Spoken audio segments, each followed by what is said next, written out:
Kaliwang bahay muna natin. Di ba? Perfect.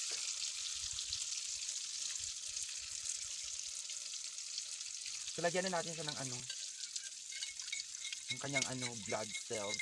Ilagay na natin yung blood cells niya. Kasi natanggal yung blood cells niya. So, kailangan natin ibalik.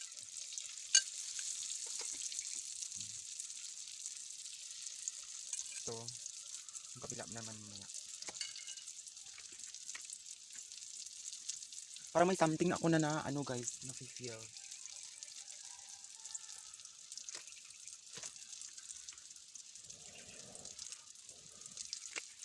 Ayan. Ay nako. O diba?